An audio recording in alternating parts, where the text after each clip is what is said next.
Hello everyone and welcome to our Mailbag episode to the elements of creating child-friendly school zones. I'm Sophie and I am here with my colleague Shelley, and we are happy to be back to speak more to you about how to create child-friendly school zones. So after our last webinar we got quite a lot of questions and we didn't have time to answer as many as we would have liked, so we thought, why not dedicate a whole episode to your questions. So we will first answer some of the questions that have been submitted previously, but we will also give you the opportunity to ask more questions during this webinar via Mentimeter, so you can log in via the code that you see right now, and then whenever you have a question, just ask it and we will try then at the end to answer also some of these questions. So Shelley will now tell you a little bit, like a small recap of our previous webinar. Yes, thank you indeed, Sophie, and welcome all.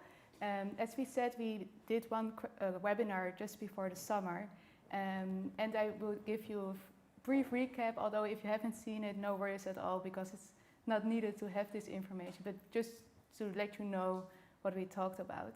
And if you're really interested, you are able to look it back. But what we did last webinar is we said that if you talk about school zones in the Netherlands, there are actually like three things which are really important to think about.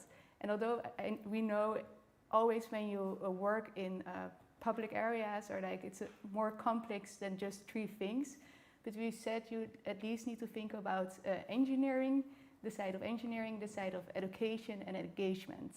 And then of course there's much more to include in that, and we try to identify what is really needed, and we found 10 elements which we feel like if you think about those elements, combine them, you can try to work to a very safe and child-friendly school zone. So therefore during this Q&A session we will also think about how those questions relate to the elements. And I think it would be nice to start with the first question which you received. Yes, so I think you can all see the question right now. So it's about the speed limit in school zones, and someone was asking us if there is like a big value in going from 40 kilometers to 30 kilometers an hour, and our answer is clearly yes. You should definitely do that, and there is a value to this, maybe to people that are driving in the car, or if you just think about it, you might think, okay, from 40 to 30 kilometers, it doesn't make a big difference. It's, almost no change at all, but for safety reasons, it can make a big impact, and we have this graph which you can clearly see that from speeds that are above 30 kilometers an hour, it becomes the probability of death for unprotected person or a vulnerable road user increases exponentially. So even though to travel time there isn't a big difference if you change it from 40 to 30, it may have a big impact on safety. So there really are, I would say, like no downsides in changing from 40 to 30 kilometers per hour. And even here in the Netherlands, most school areas are already at 30 kilometers an hour, but I think there are even some schools where it's down to 15 kilometers an hour. So the value of safety is always more important than speed or convenience or anything else. Yeah, it's also the question, like, how much does it give you? Because it's often just a short stretch. It's 10 kilometers an hour less. Does it really value out the comfy and the speed of driving there compared to all the safety of the children going there? I think also the question said something like, if it may be downgraded to 30, we're not really sure if people will follow the 30 kilometer per hour rule.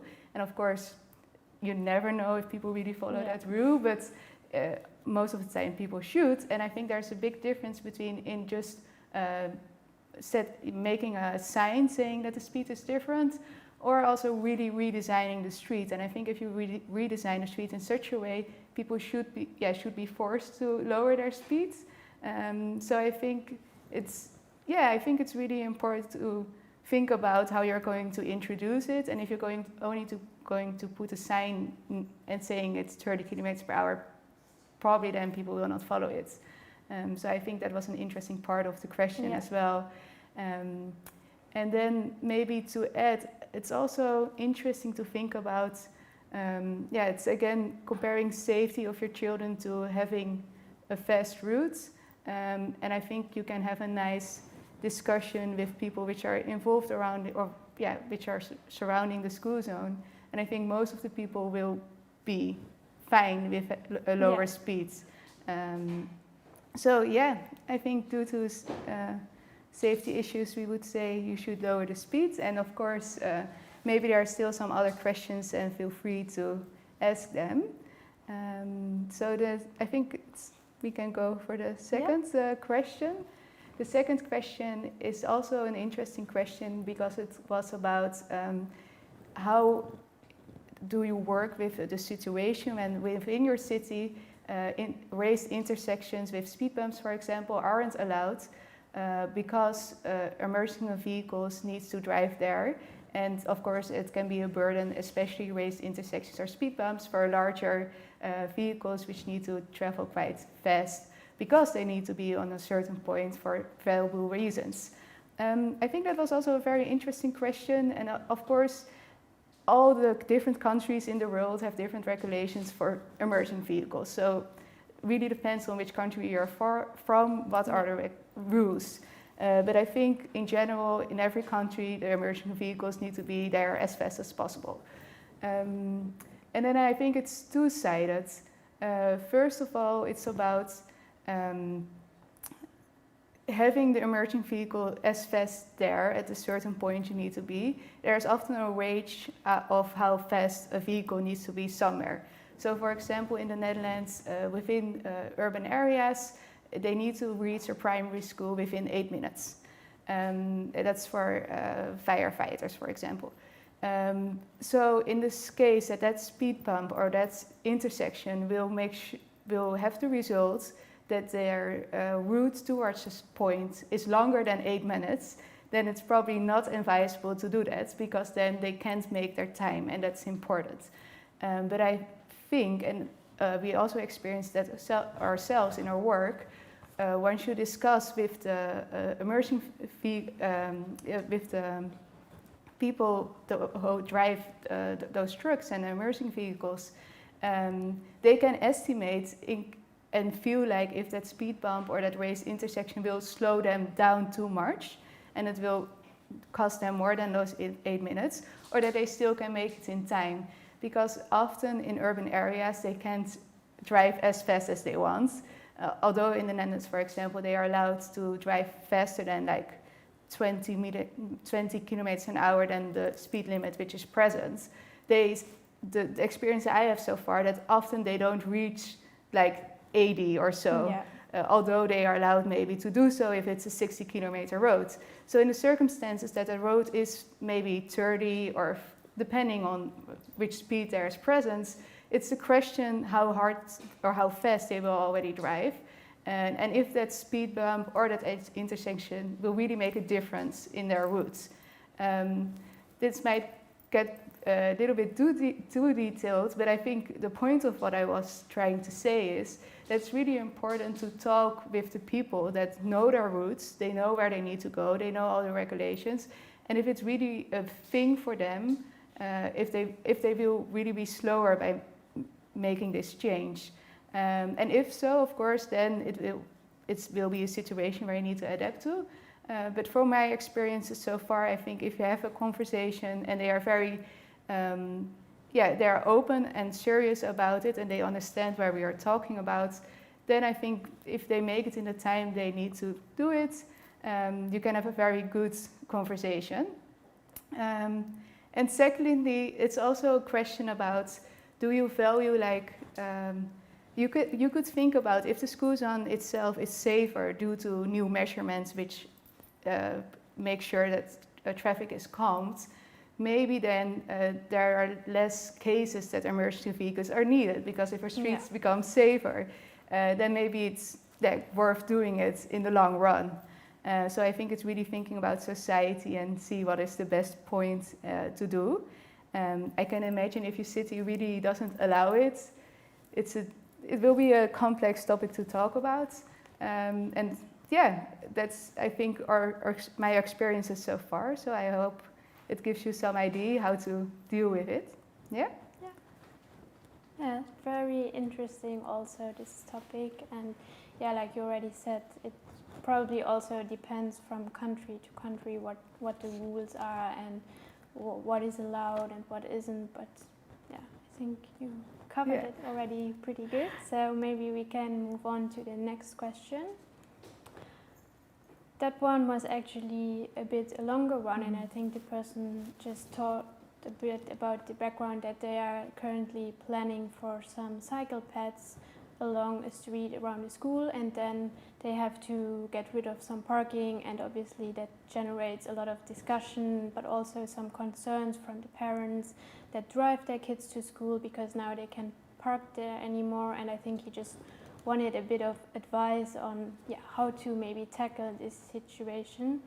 So first I would say, like we also said in our webinar, it's always really important to talk to a lot of different people and stakeholders. So in this case, talk to the parents, talk to the teacher, but also maybe to someone from the municipality and ask them what they think about your plans, and maybe like what are their fears and wishes, to get a better understanding of what might go on in their head, and also to better explain what you are planning for. And I think a good tip is also to always talk about the benefits of what you are trying to implement. So in this case, with the cycle routes, you can tell them, okay, if those cycle routes come, maybe don't focus on that the parking spots are going away, but focus on it will be more safe for the children that walk to school or cycle to school.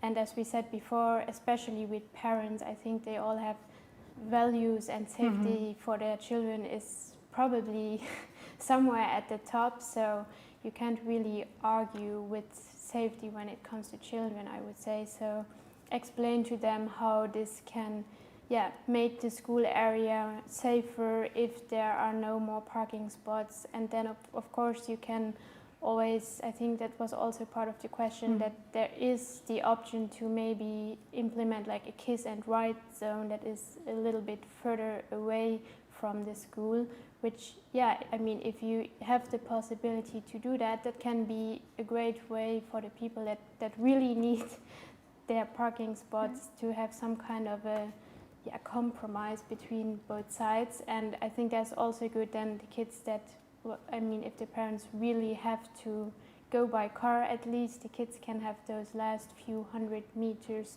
to walk to school.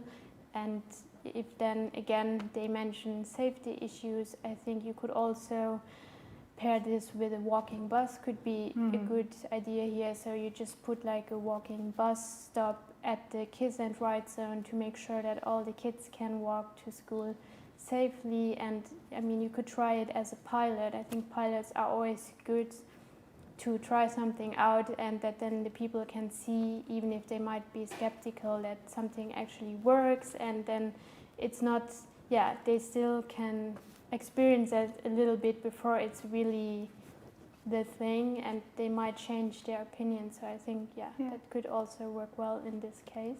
Yeah, I think it's indeed very interesting to think about a pilot, because as far as we understood the question, it was quite a complex question. It's actually kind of covered engineering, education, engagement, because it was thinking about having bicycle lanes in and removing the car spots.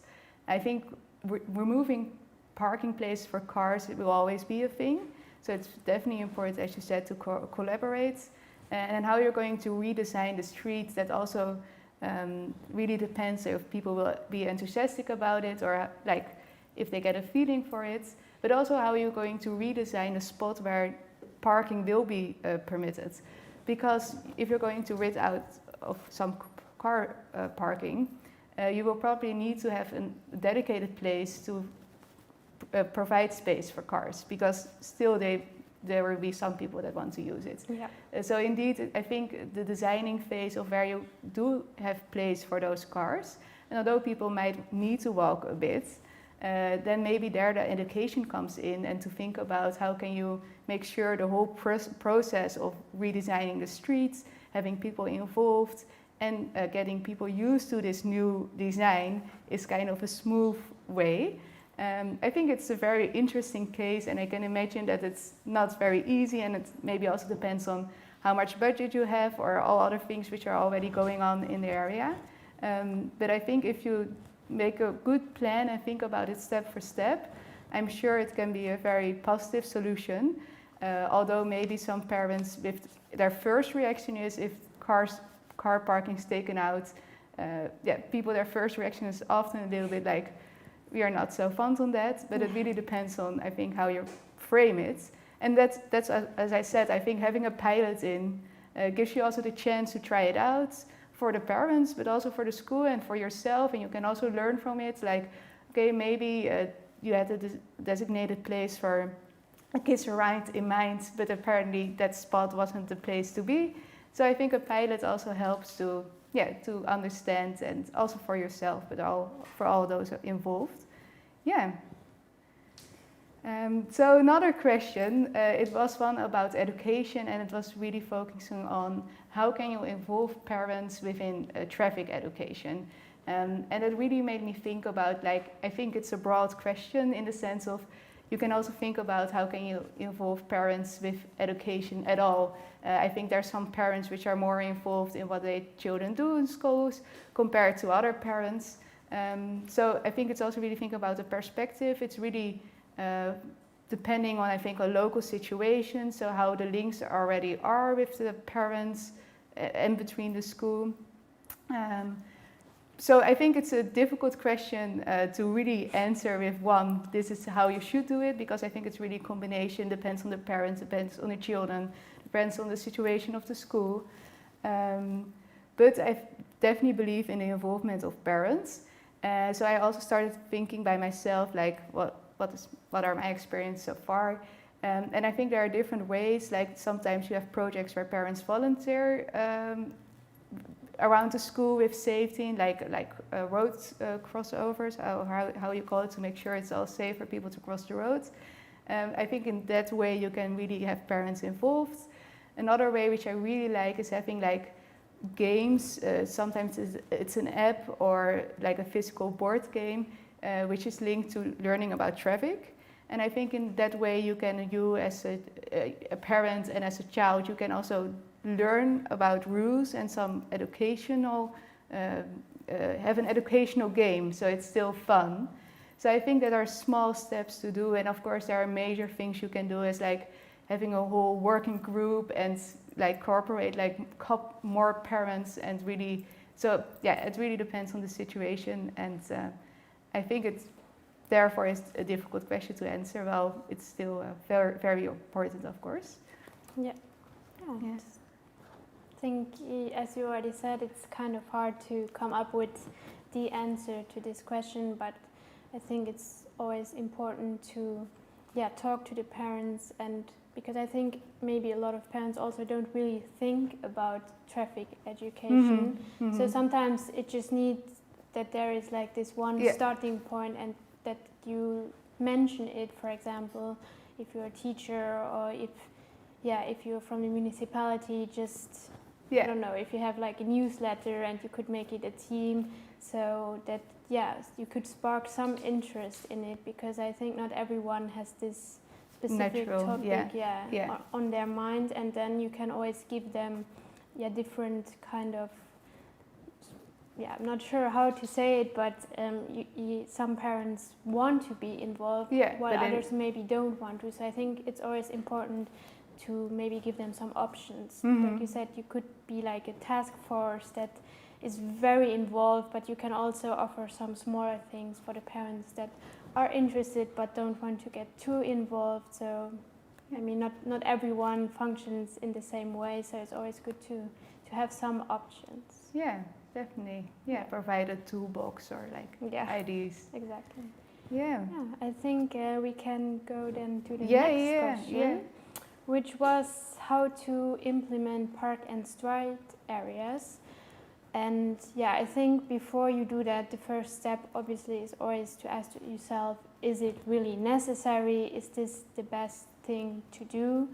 And would it make the situation better? Those kinds of questions. And once you know, okay, this is really something that would make sense here in this specific school, then I think it's only the part where you start to think about, okay, in what way do I want to implement it? How many parking spots? How much space do I have? Do I maybe want to implement some kind of extra signs? It's about more the organizational stuff. And I prepared a few pictures that you should be seeing on the screen right now, from an example from Germany.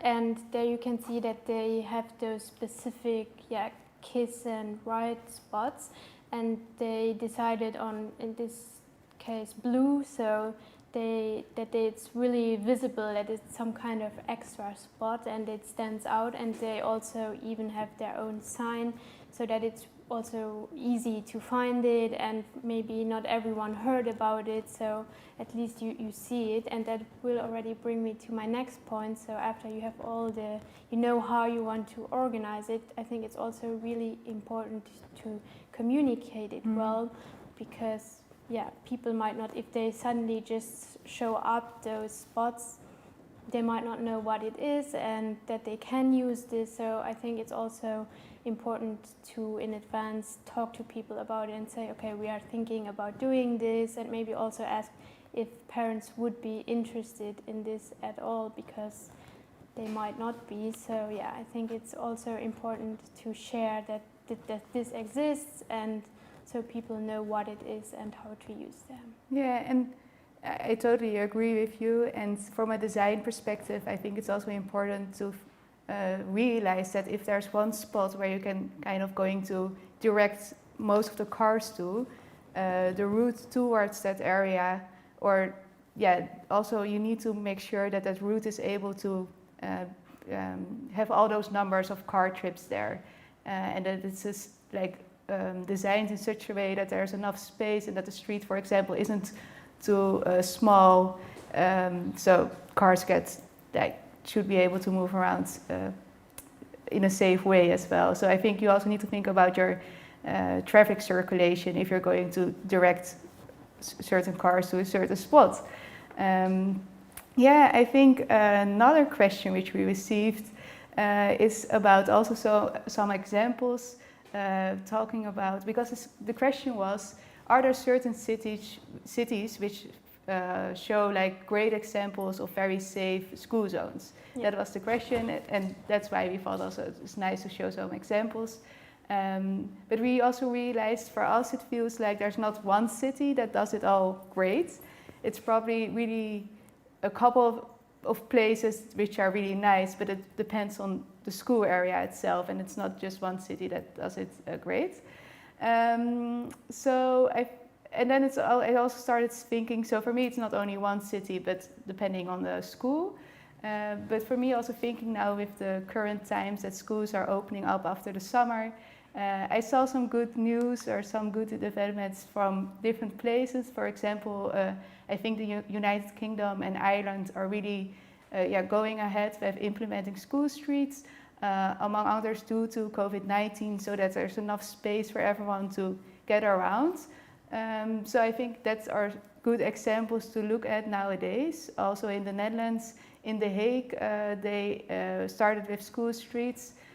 So I think that is nice to see. And then we did do research in Utrecht, and there we really did a scan around primary schools. So there I've seen loads of primary schools. And I think there are very good examples in the city of Utrecht in the Netherlands of nice schools which have a safe school environment. I think it partly also really depends on what is a good example, because now I was mainly talking about like the physical surroundings. And if you talk about physical surroundings, I think also often the schools which are located in a neighborhood or in a place where the infrastructure is already right from the start, it's often more easy to make it a safe space. If the position of the school isn't ideal, I think it's quite, then it's more difficult to make it a very safe area. But then on the same time, when talking about good examples, I was mainly talking about infrastructure. As you can see on this picture, this is one of the schools in Utrecht, and I think it's lovely located. But this area is so nice and safe because the school is situated in a nice spot. And I can imagine, and I also see that in the Netherlands, and you can also see that in Utrecht, so that's why I don't think it's only one city that does it all right. But often when schools are not located on the best spot concerning the infrastructure network, it can be that there are very good programs, like more behavior programs, and I think that can also be good examples, but of course that it's less easy to show with a picture. So I'm not really sure what kind of examples you were searching for. I hope I gave you some ideas with what are good examples. But I think, sometimes it's really about the infrastructure, but sometimes the school can be increase the people that walk to our school. We just heard some of our colleagues shared a very nice initiatives from Vancouver where rates went up very high for walking because there was a very engaging program. So I think it depends what are good examples. I'm not sure if you have any other examples which you can add. Yeah, sure. So I prepared this picture again that we also used last time in the webinar from Luxembourg, just to also show again that sometimes it's like the simple measurements, like just putting some paint on the ground, which can already make a big impact. And I still really like this example. I was also in Luxembourg 2 weeks ago and passed the school again, and it really makes an impact, and I think it was a really easy solution. So I always like to use that example to show that sometimes the small and simple things can also have a good impact. I think we are flying through our time at the moment, and we have some questions, so we will go and see to the questions which we just received. So we are very curious. It will take some time before they are loaded here.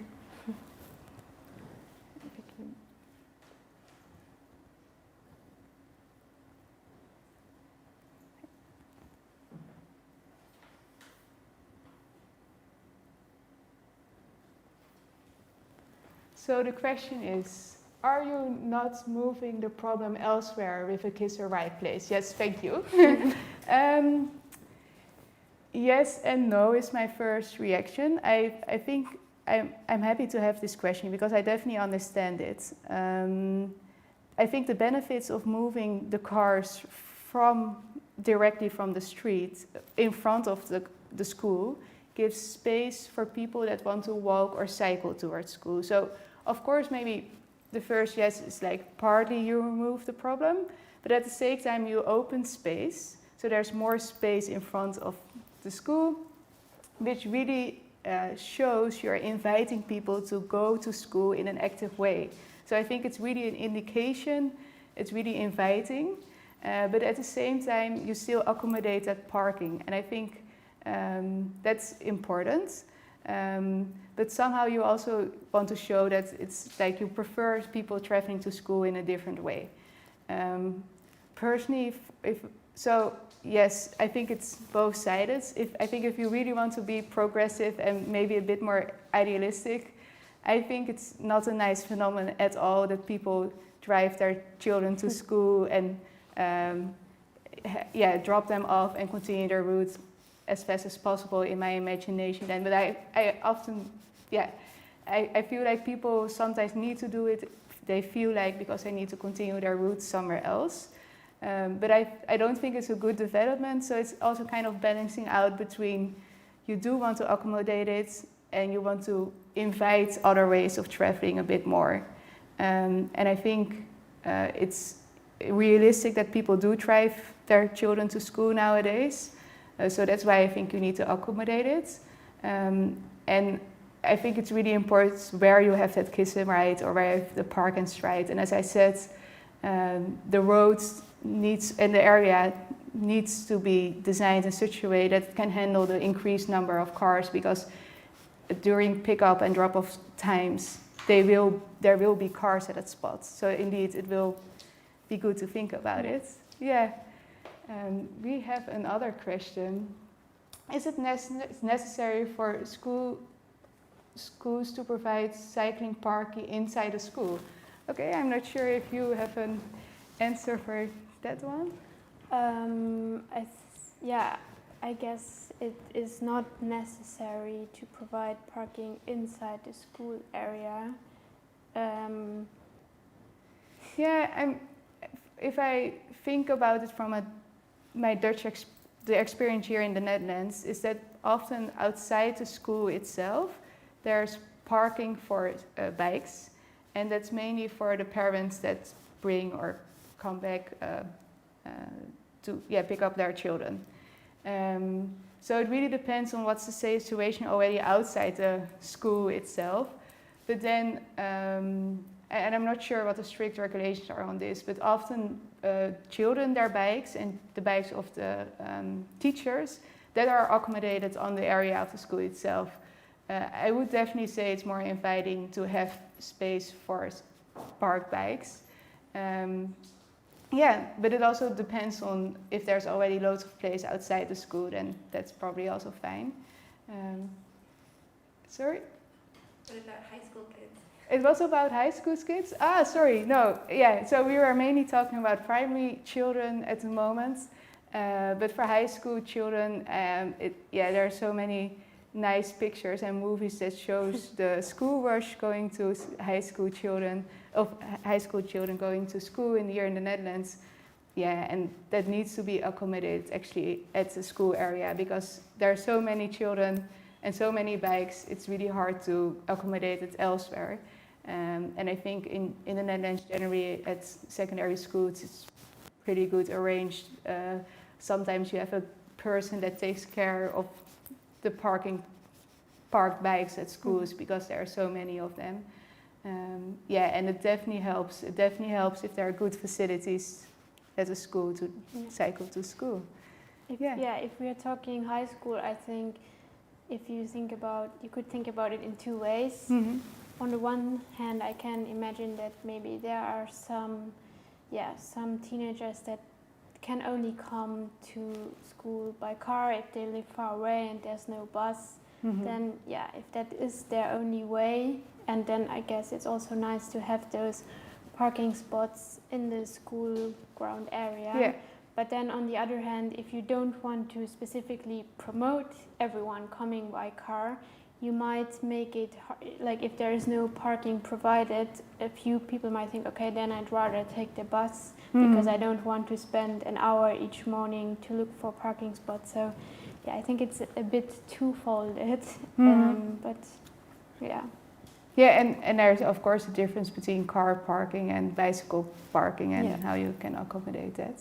I'm just checking in if there's another question. I think these were the questions for now. I thought it was really nice to do it in this way. I hope we did answer your questions as much as possible. There's so much to talk about it. And actually there's more interesting stuff to talk about it, because we have some upcoming webinars. The summer is over. Here at Mobycon we are getting back digitally, and please continue following us, and you can also subscribe at our channel, so please do so. And we are really enjoying these kind of sessions, and we are happy to share our knowledge.